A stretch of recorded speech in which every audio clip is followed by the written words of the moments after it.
Hi, all my Taurus friends. Welcome to my YouTube channel. My name is Teri Hunter. I'm an intuitive astrologer, and I'm here today with your February 2024 monthly horoscope. These horoscopes are based on whole sign Western astrology.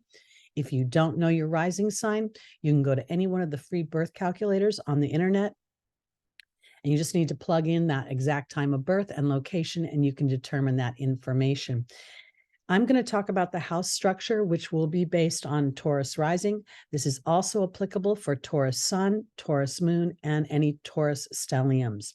A stellium is 3 or more personal planets in any one sign or house. And we can see here on February 1st, there's a stellium in Capricorn. So that's a good way for you to be able to determine if you have a stellium. Personal planets, Mercury, Mars, Venus, the sun, and the moon. Okay, let's jump right in because while the month kind of starts off with this stellium in Capricorn, all these planets are heading towards Pluto, and Pluto has re-entered Aquarius. It visited the 0 degree back in 2023. And it's revisiting that degree now, giving us an opportunity to really dig deep into what we want to birth into the world. And I say that because by nature, Pluto rules Scorpio. Scorpio rules very intense things. It rules other people's money. It rules sex. It rules the deepest imprint of our psychological chemistry, the things that we drag with us in this lifetime that were imprinted upon us in our early years. So I think it's important because when we're in Aquarius, there's an opportunity to liberate yourself. There's an opportunity to embrace your uniqueness. There's an opportunity to see that your trials and tribulations could very well be the ingredients that support and allow your dreams to come true, meaning rather than having them pull you under, they could actually be the fire underneath your wings. And I want to offer this as well, because this is a 20-year transit of Pluto going through Aquarius. It will dip its toe back into Capricorn later on in the year. We'll talk about that when it happens. But for now, I think at this 0 degree, it's really about amusing and thinking about where do I want to be? How do I want to rule my everyday life? Mercury's coming up here, going to be conjunct any minute now. But before I go there, I just want to kind of emphasize that oftentimes Pluto is feared.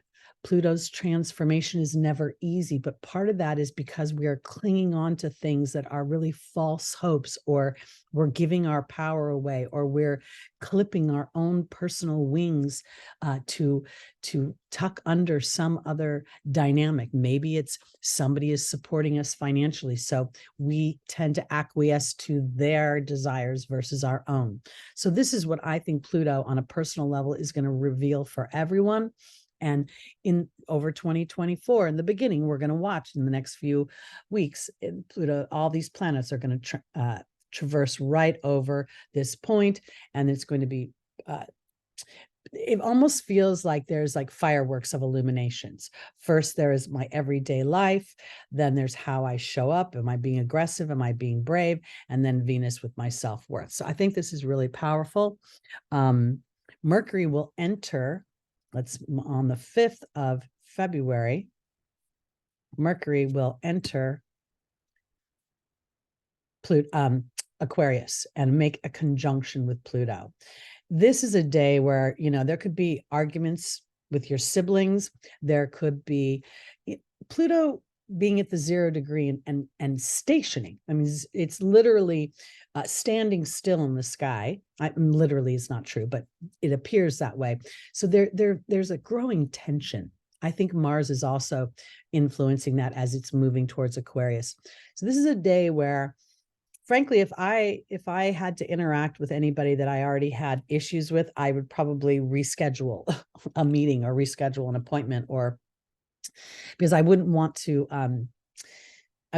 aggravate myself or try to manage the situation with an unconscious person. It's probably not so nice to say it that way, but I do think that that's a big possibility. We have Also, we have this Mars energy, and Mars and Pluto co-rule Scorpio. So they're both considered malefic planets because they're challenging, they're assertive, they don't yield, they stand their ground. So as we see this Capricorn energy, and Mars is exalted here, I think what we're going to do if we are standing in awareness is to be brave about our imprint. But if we are standing in our human bodies, we could very much have a challenging dynamic going on for a few days here. That I will say. We have on the 9th a new moon in Aquarius. Let's go there. This is going to happen at 2:59 p.m. Let me get that up.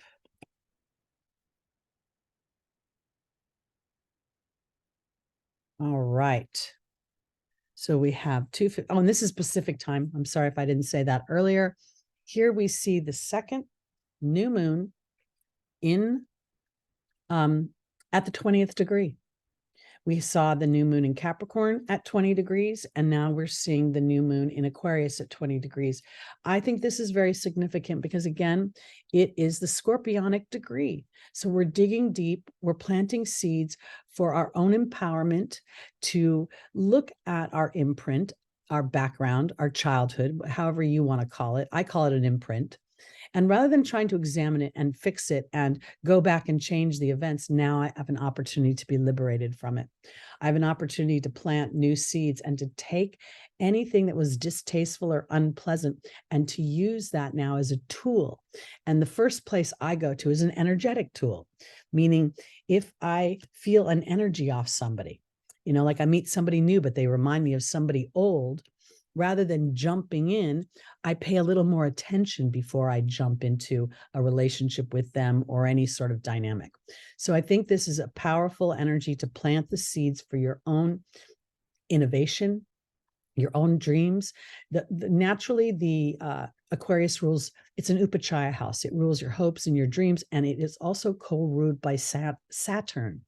And as a result, it rewards over time. Saturn wants to see physical effort exerted in order to make things happen. So here, I think this is a opportunity to plant the seeds for your expansion and then be willing to take methodical action towards that as you're inspired through your meditations or through your everyday activities.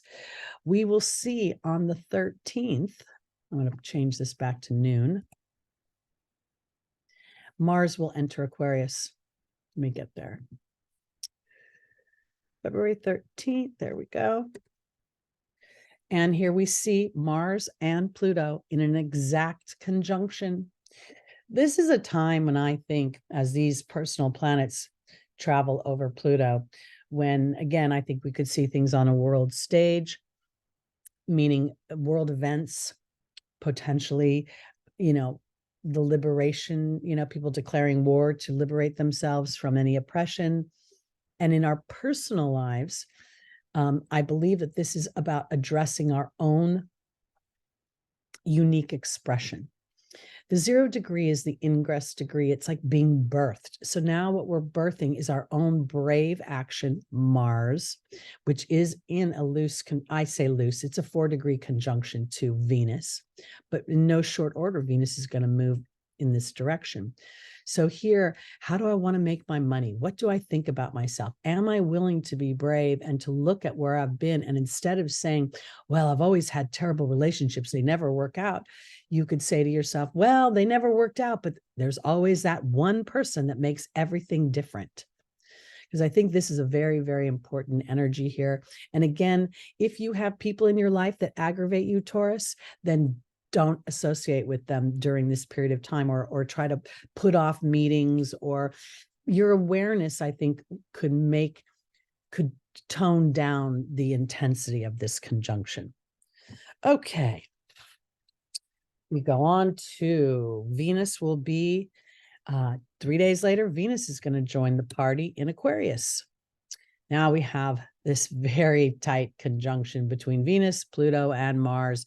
Venus is money. Pluto is money. And Mars is war and aggression. And it's at the 2nd degree, the Taurian degree, your degree.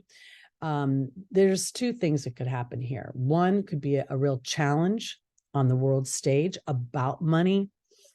We could see things happening maybe with Bitcoin, because we're in Aquarius.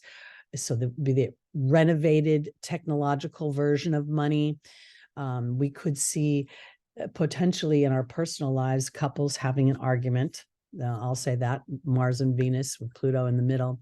But really more so, I think I'm intuiting the media here. I feel like I'm watching the news and I'm hearing of events, and they feel very inflamed to me. We see here with Venus and Pluto at 0 degrees at this particular time, which it is noon, we see the moon is at 0 degrees of Gemini. Again, here we play with the Gemini ruling our everyday activities, ruling our siblings, our workmates, our teammates, the roadways. While this is a trine aspect, it could very much be an emotional one where my emotions are going back and forth. And there could be a situation where, some people could even inadvertently, they could hate their jobs or hate how they're making money and been saying to themselves, dang, I got to get out of here. And then out of nowhere, you're pushed out instead of making an intentional move. And that could freak you out a little bit. But I kind of want to say, don't let it freak you out. Because if you don't let it freak you out, you'll see how the universe is opening a space for your expansion. Because I want to go here to Mercury. Mercury is making this square to Uranus, right? And that could be the tension. That could be where my everyday world gets turned upside down. But in the long run, it's working for me. We see Mercury in a sextile to the north node and a trine to the south node. So if for some reason there's a loss of some kind, or, something involving your professional life, I don't think it's love life. It doesn't feel love lifey to me. It feels more money related. But this is a point of being egoless. And when I say egoless, I'm kind of thinking of it this way. I'm in a situation, if it's a job and I'm not happy, well, of course it's paying my bills, but it's eroding my health because I'm stressed out all the time. And so I have to be egoless, trusting the universe, or I get to be, and say, the way I'm making money is actually not serving me. And I get to expand how I want that to look for myself, because I think this square is going to bring tension, but an opportunity for something better to come along. But I've got to be brave in allowing that to be birthed into my physical experience. So that could be a little bit of an interesting time. I also just want you to be aware that you yourself could find yourself triggered into old patterns. I know that oftentimes when I'm triggered into an old pattern of feeling injustice is hitting me, or I have anger, I have found benefit from it. Not because I was angry, but I was able to address it in a new and innovative way. So Taurus, you may be able to release some of your personal family history because you're walking through something challenging, but you're addressing it in a new way that makes you feel more proud or represents your evolution more clearly and succinctly. Next we go to the 18th of February when the sun will enter Pisces. Well, a little bit later in the day. Hold on. Here. We hear the sun is at 29 degrees, but it will be entering Pisces a little later in the day. And at that time, we see Mars and Venus making a conjunction. So there's a lot of conversation about, taking action and allowing that would be Mars asserting myself, Venus receiving, being the feminine energy. And there's an opportunity for liberation through epiphanies of some kind. I feel like this is all coming through ideas in my head versus something in the physical propelling me. And on the 23rd, we will see Mercury enter into Aquarius. And I'm sorry, into Pisces. And as we do this, our thoughts become much dreamier. We become, we kind of want to escape into our dream world of what our life could be like. And we see here Mars and Venus are in an exact conjunction at the 8th degree, which is the transformational Scorpion degree. So I think that there is a lot that's been going on in this conjunction between Pluto, Mars, and Venus over the month of February that is illuminated some things, so that as when I move into Mercury, moving into Pisces, I'm starting to think about how can I, because it's heading towards Saturn, how can I live my dream world in the material, Taurus material. And I want to offer this too, because you may find yourself wanting more time alone. Pisces enjoys time alone in the, sleeping time, dream time. You might find yourself even using music or some sort of sound to facilitate meditation, or some sort of feeling of using your creativity to facilitate your connection to the other side, so that you can more succinctly feel the path ahead. I think as Mercury moves into Pisces, while it becomes dreamier as it approaches Saturn, Saturn's going to say, well, are you just going to dream about this all the time, or are you going to want to actually build it here in the material world? And if you want to build it, let's get that started. So I think that's important. On the 24th, the very next day, we have a full moon in Virgo. Whoop, let me get the time up so we can pull that up. That's at 4:30 a.m. Pacific time. Oh, we're good. All right, so here we see this full moon in Virgo.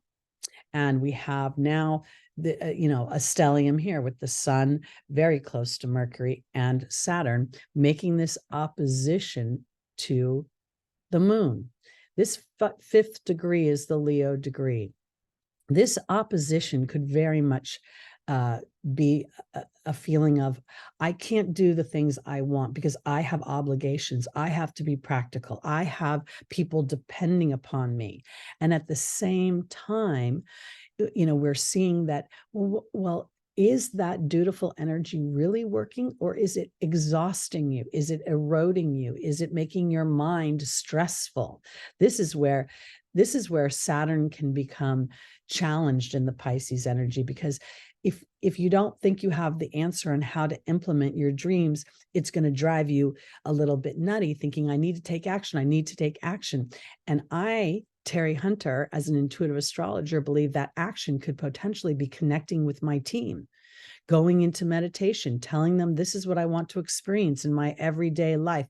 I want to feel fulfilled. I want to have ease of my time. I want to have plenty of money and resources. Again, here we're seeing Venus and Mars are traveling very closely together through this liberating sign of Aquarius. And I think that that's starting to stoke this feeling of wanting to be the master of my own life. We also see here Chiron and the North Node conjunct at this full moon. Chiron is the wound. As I've done this work, I've become resistant to certain terms, and the word heal bothers me because it infers that I am somehow broken and I need to fix something. And from Spirit's point of view, there is no broken. Nothing needs to be fixed. It's just a piece of information that offers clarity on what direction you want to go. So here we see the North Node is retrograde and Chiron is moving forward. But at this 16th degree, we're talking the Cancerian degree. And this is, are you nurturing yourself? Are you nurturing what you want, or is your wound stopping you?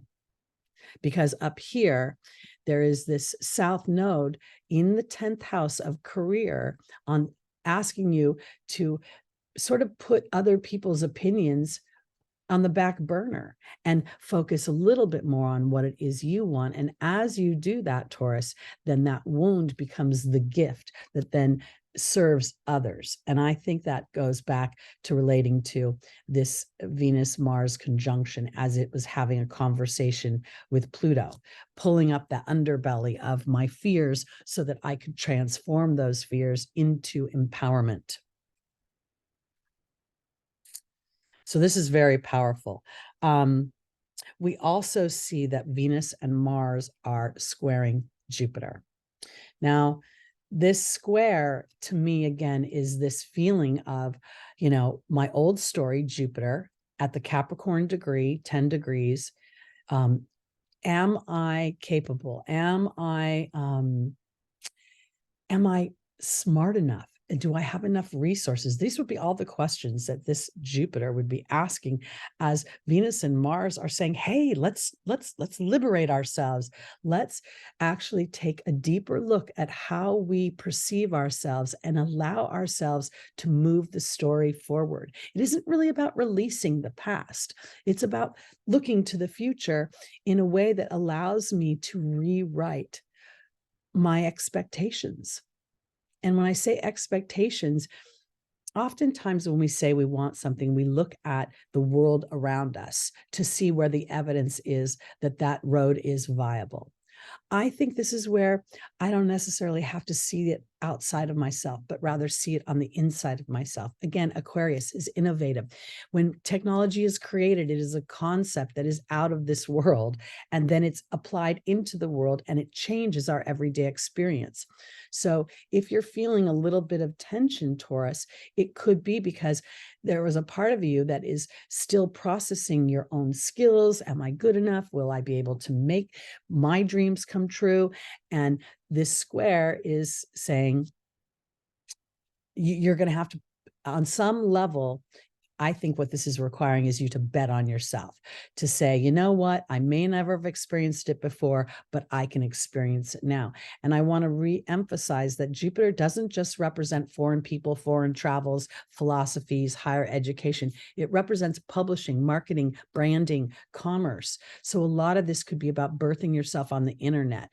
Many people worry about trolls. They worry about the boogeyman coming after them and saying nasty things. But at the same time, if you don't have people who disagree with you, you're probably in a very small game. And Jupiter's wanting to expand the game, make the game bigger. And here we are here right now. This is reflective. While this is in your first house, this is expanding yourself, allowing your wants, your desires to be in the forefront of your mind. That's what I want to say. And as it's in the forefront of your mind, the universe itself will expand upon that. February is a leap year. So as we go into, we move to the 28th, we will see that we have the Sun, Mercury, and Saturn all here together at 9 degrees. Wow, this is powerful to me because we have the Sagittarian degree, expanding my beliefs, expanding my thoughts, starting to give real life to the idea that my dreams can come true. Oftentimes, Saturn is just depicted as repressive, depressive, restricting. And I think it's all because that is based on a human structure. I think that Saturn here is actually saying, how do you want to assert yourself in the world? How do you want to expand your hopes and your dreams? And I say expand because of the 9th degree. 9 times 3 is 27. 27 reduces down, or is the, 27 reduces down to a 9. Very funny, but it also is the Gemini degree. So this is very much about reassessing, looking at how I am allowing myself to birth myself, the sun, out into the world. What do I believe? And then being willing to take consistent and disciplined mental action moving forward. Meaning, I don't think it's about, okay, every day I'm going to get up and I'm going to run. I think that this starts off with, if I want to make my body better, okay, if I want to be stronger, then rather than trying to just get up and exercise, I take the time to mentally assess what I want to do. And then as I find mental vibration, I step into the action. That's how I want to approach that. I think it's really powerful. And then let's look at the 29th, because we don't usually get a 29. And here we see that while the Sun and Mercury have moved on, we still see Mars and Venus traveling together. So to me, the most powerful energy of the month of February is Venus, Mars, and Pluto, and how they interact throughout the month. I want to offer this, Taurus, if your history comes up, if you're triggered in some way and you're feeling either insecure or unsure, that is an opportunity for you to actually create an experience that allows you to reconcile the boogeyman in your head, the one that says you can't, the one that says you will not succeed. I wholeheartedly believe that words don't teach, experience teaches. So as you have methodically thought about, what is it that makes me happy? What really do I want versus what makes me feel secure? And they could be two different things. So I think this is super powerful.